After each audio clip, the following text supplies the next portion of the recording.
Welcome to episode 7 of the Year of Love podcast. I'm your host, Alison Wu.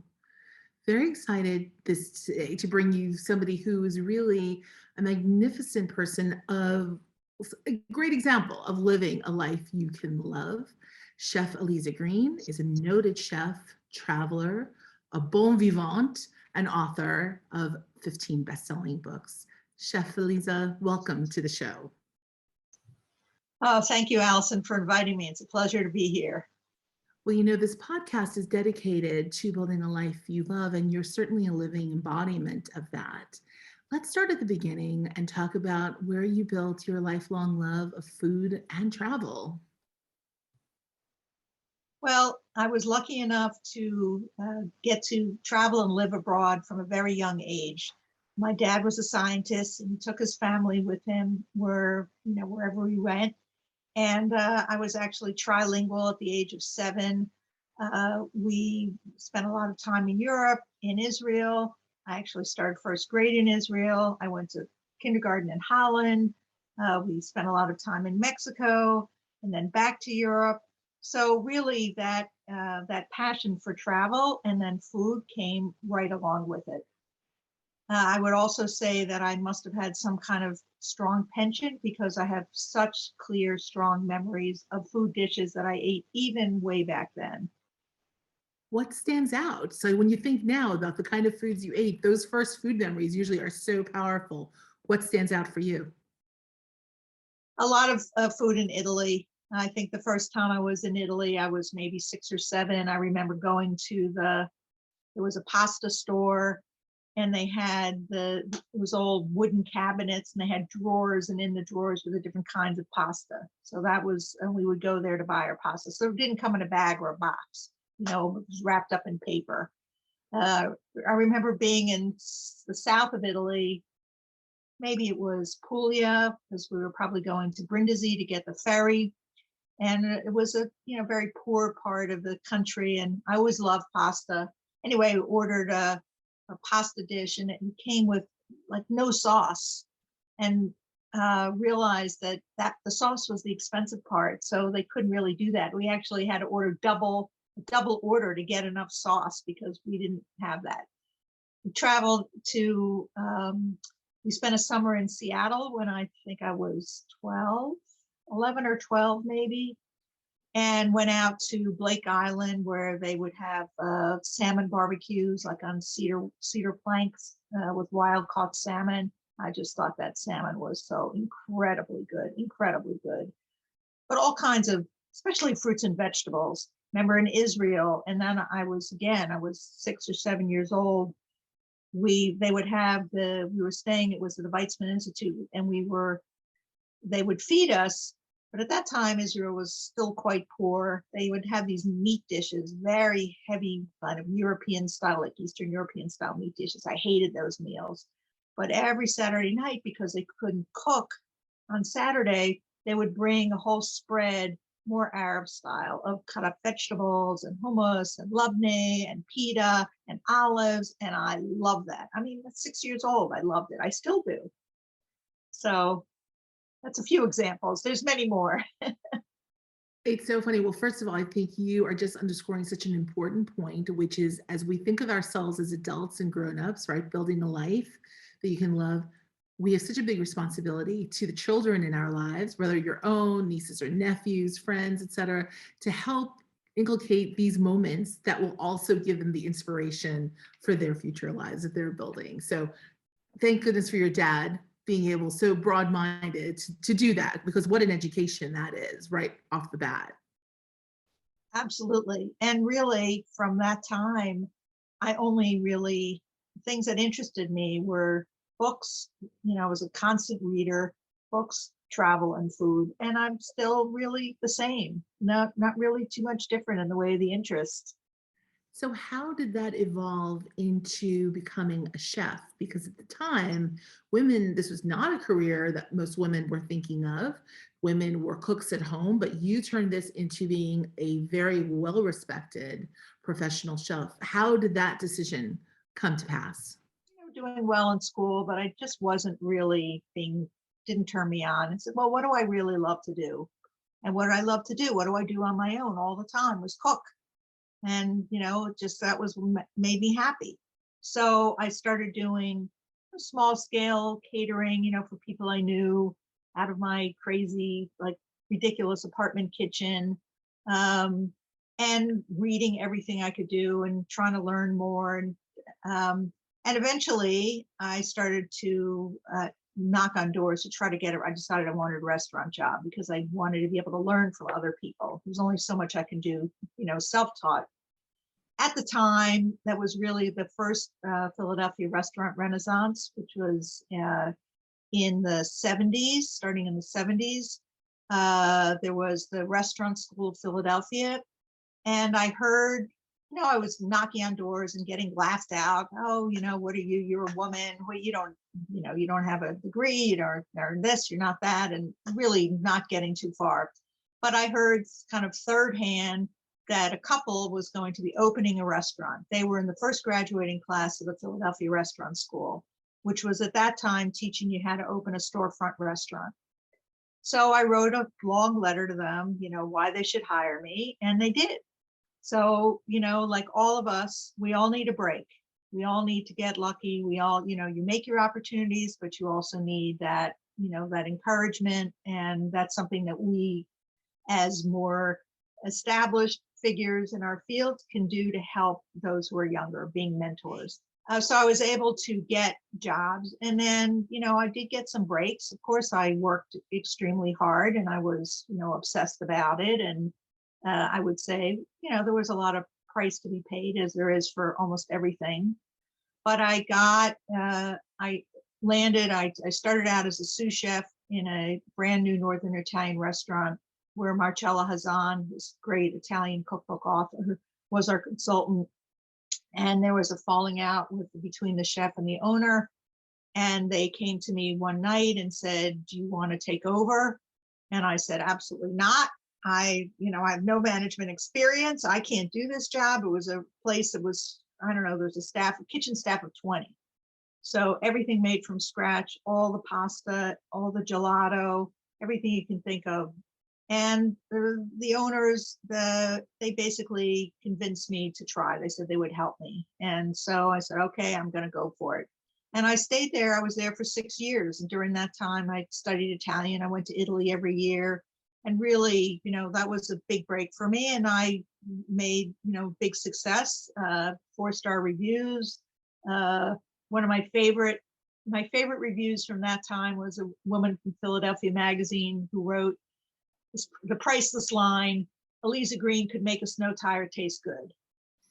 So and then I went on from there to there were a few very well-known prominent restaurants at the time. Apropos, which was a California style bistro with a wood oven. A California cuisine was coming around. Alice Waters was a big influence on me and all the chefs who were out there at the time. I used to go out there and, just drool over the products they had and also the freedom they had in the kitchen. Then I was at the White Dog Cafe. Then another stage of life happened after that. How did you balance the demands of running a professional kitchen, which are huge, and having a family? Well, that was very, very difficult for me. I actually started at the White Dog Cafe when my son was 4 months old. I had a babysitter who would be in another room down next to the kitchen, and I would run from the kitchen to that room, nurse him, go back on the line, and go back again. I did that. I mean, I didn't nurse him all that time, but I did that kind of schedule working there until he was about 2. And then I just decided that I was really, felt like I was letting everybody down. I was letting him down. I was letting my kitchen staff down. And then I needed to do something else. I had needed to make a switch in my career. Plus then I got pregnant again. So I had a second child. My goal really from the beginning was to write. I always wanted to write, for the newspaper, write cookbooks. And so I did have some, I did writing for some of the programs, maybe things that weren't paid, but then eventually, and I had a reputation, and I was asked to do a column for the Philadelphia Daily News. So I did that for a few years. And that was great because they asked me. And then I had other columns, some Cooking Light, I filled out the Inquirer, Clean Eating. Anyway, they're like prevention. So, and then those things led to me being able to do the books. So the first book that I did was with Chef George Perrier, who was really the French chef in Philadelphia for a good 40 years, Le Bec Fin. And he knew me as a chef. He respected my work as a chef. He had actually offered me a job. And I struggled very much between going to Apropos, the California place, or going to the French kitchen. And eventually I decided to go California. But nonetheless, it was a big honor for me. There were really no women in the kitchen then. So because he knew me as a chef and I was doing writing, he asked me if I would co-author his book. And that book was published in 97. So whatever that is, it's a long time ago. And it was a wonderful experience for both of us. We were both so motivated. He wanted a book to show his mother, plus all of his French chefs. They all had their own books. And I really wanted to get my foot in the door, and it was a great way to learn. And then from there, I did the Bean Bible that came out in 2000. And then I did, multiple books in the meantime. But then there was another part of my career. The consulting was one. But then this is kind of about the serendipity part. So not exactly serendipity, but being open to opportunity. And I think that that's, so important. Just like I said, I heard about these people that were going to open a restaurant. So I wrote a letter to them. I didn't just wait around. I acted on it. So one day I got a call and somebody said, this person, I don't know where they got my name, said, can you prepare food? I think it was 2 days later. We have this author that's going to be on QVC, Shopping Network, selling his book. Can you prepare the food for the camera? And I said, yes. Okay. I said, yes, because you say yes, that's the, that's the answer. That's what you do. And even though I had never done anything for television, they sent me the book. I went out shopping. I made all these things. And then that basically led to me doing, 6 years worth of food styling, mostly for QVC television, but for other, like public television show and some other kinds of shows, television shows also. And at one time I was doing several hundred shows in a year. I had a full-time assistant. I mean, it was crazy life. 24/7 live, insane hours, but boy, I learned so much and worked with so many amazing people. And that was one of the things that I took away from that experience was being able to think on my feet, because live television, you got to be able to make decisions and live with them. And, sometimes you're going to get it wrong, but you just keep going. And I think there were a lot, and you're not going to have everything you need all the time. So you have to, figure it out and come up with a solution. And I think that's something I became very, very good at. So food styling allowed me to also keep writing. It was a good combination of both things. Through your own life of stages and what you've been interested in, though, you've been able to continually evolve by staying open, being curious, right, about how you take it to the next place. Is that when you decided to make travel come to the forefront of your life? Yes. I think the first tour I did was in 2011. And that was to Italy, Maremma and Umbria. And then I did, a number of other ones. There were some interruptions going back to working a more full-time job in catering, but also continuing to do the tours. But I've done 10, I believe, or 10 or 12 now. And I work now with a partner who has an established travel company. That's Francois Cornu from Celestial Voyagers.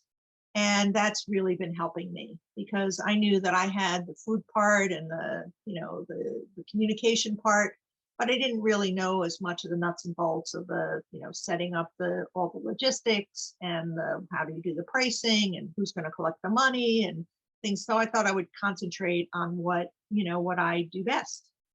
And that is where our paths have crossed, because I have been on 2 of your glorious trips. The first one to India in 2017, and the second one most recently, just before the pandemic started, to Israel, which was an incredible experience. Just the array of food. I still dream of that. It was a great trip to take. Had we not, we had not no idea that we were going to be in lockdown and circumstances where we would not be traveling for so long. So great trip to Yes. continue my food memories on. So I thank you for that. So Yeah, the farewell trip. The farewell trip, right before COVID. I mean, days before we went into lockdown, we finished that. But that was amazing. And I will be returning to Israel with my third tour there in November, which I'm really excited about. Obviously COVID got in the way of the expansion of the tour business, but got in the way of everybody. So, we move forward, and hopefully 2022, I'm getting ready to go to Sicily in April with, that'll be my first tour of 2022. So April 22nd. and hopefully people have had, because we've been not able to travel as much, people have a huge pent up demand for travel. But I'm going to ask you, for those who have been staying at home thinking, should I leave? Should I go? What do you think it is about the power of food to unite people from different places? That's what's so wonderful. Food is such a way of bridging cultures and bridging different people from all kinds of places. It's one of the things that I love about travel and food travel. First of all, people that go on culinary tours are automatically deeply interested in the culture of the place that they're going to. Because otherwise they would just, they, like we went to India. You could go to India and visit Taj Mahal and visit who knows what other places that are, bucket list kind of places. But what did we do? We had remember the cooking class on the rooftop of that woman's house in Delhi, which was just fantastic.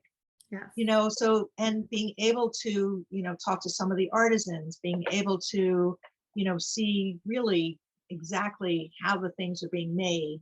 I think that, and some of the tasting tours that we did, some of the people that we met, the people in the Haveli in Delhi, the old family home, and they had a special dinner that was there.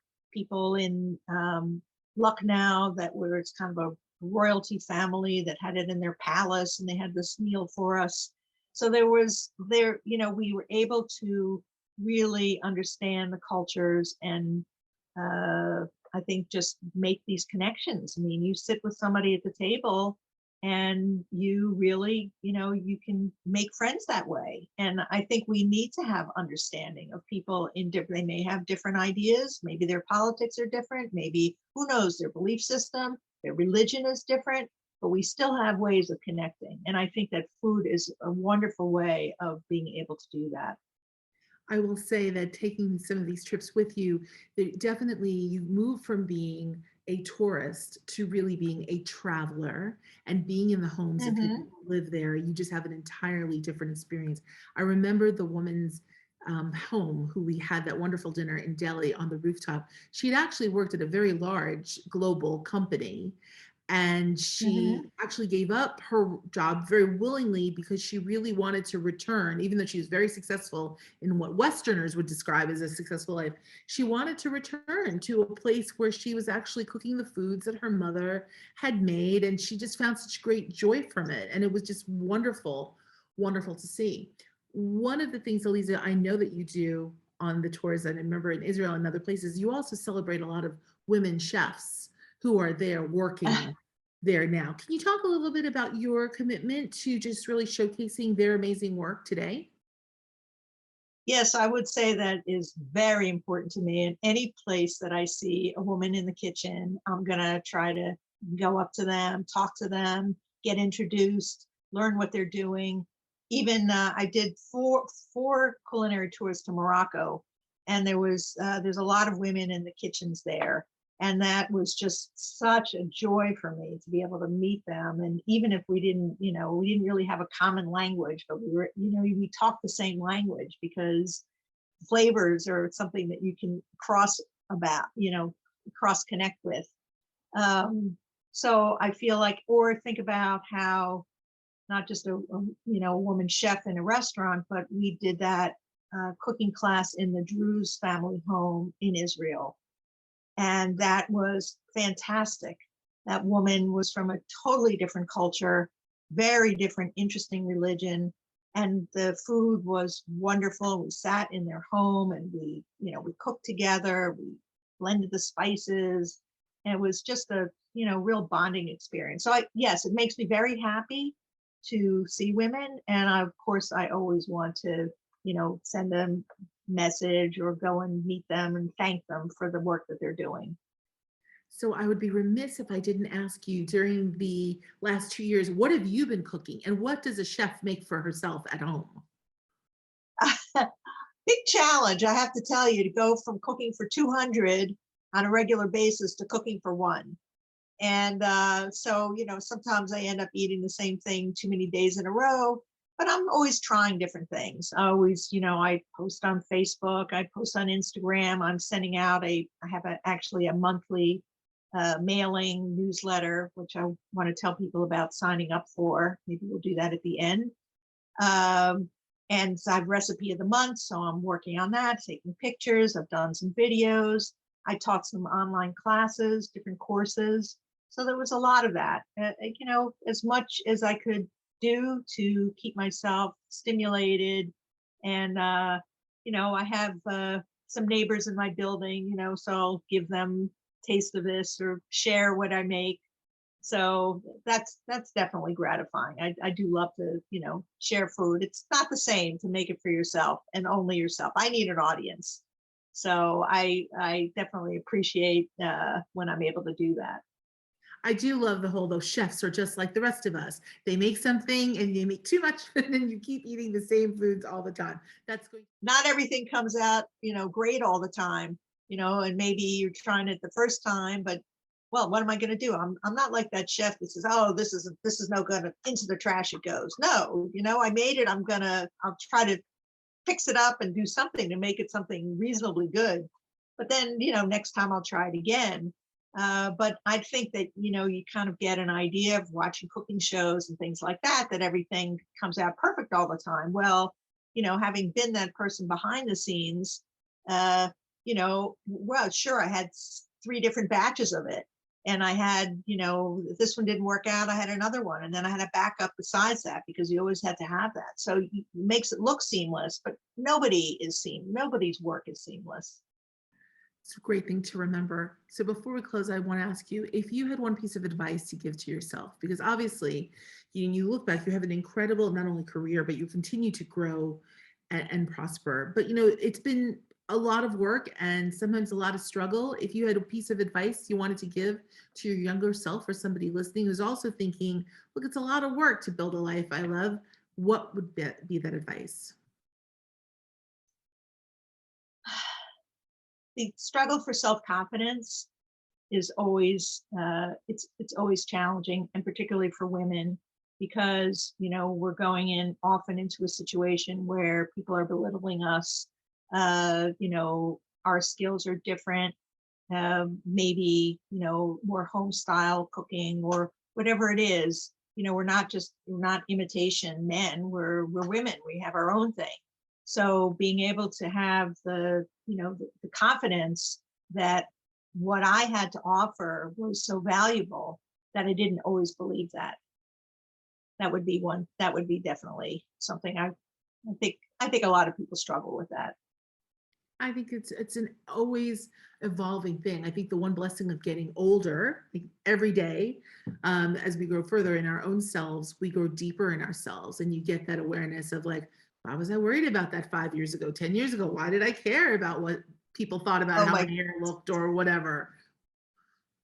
it's amazing to me when I look back now and I think about some of the things that were anxiety producing, making me so crazy. And why did I care? Was that important? It wasn't important. What's important when you look back? Really, the experiences and the sharing, the love, the joy, the pleasures, the stretching of your abilities, doing things that you thought you never could. Those are things that are going to give you satisfaction. Totally. So where can people catch up with you if they're interested in joining you on one of these fabulous trips or even looking at one of your recipes of the week? What's the best way for people to connect? So the easiest is just to go to my website, which is alizagreen.com, Aliza, and then green like the color, green.com. And there's a contact page on there. They could send me a message, sign up for that recipe of the month. And I also send out information about the tours through that mailing. And then there's also on the website, there's a culinary tour menu, and all of the tours are listed, and there's links to be able to register for them. So really, you just need to know my name and you can get in touch with me. Well, you also have your own Wikipedia page, which is always a fun thing to have. Do you visit it yourself? Do you ever go to it? Well, that's very funny that you say that, because my son was here one time and I said, if your friends want to know about me, send them to my website. He says, oh, I don't bother with that. I just send them to your Wikipedia page. I said, what Wikipedia page? I had no idea. Somebody put it up there. I have no idea who it was. I think they did a really excellent job. And that was a really good feeling to see that there. Really good feeling, I have to say. Probably one of your many, many fans, not just here in Philadelphia, but around the world. Chef, thank you so much for joining us. Really appreciate it. And just have a wonderful, wonderful day. Well, thank you, Alison. And here's to a year of love for you, for us, and for everybody who's listening and watching.